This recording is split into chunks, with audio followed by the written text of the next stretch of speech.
Hello everyone, how are you? I am Akrash, your teacher here, and I will teach you different questions and their answers. So I welcome you on classtheta.com. So our today's question is A high efficiency furnaceâ main burner shuts off after initial ignition. Which part should be tested?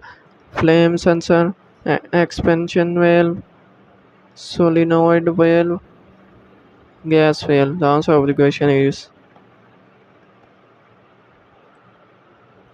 the part that should be tested is the flame sensor. This is the correct answer of the question. If you have any question on the send your comment, I will be answering you as soon as I can. Thank you very much for watching the video. Please don't forget to subscribe, like, and share our channel.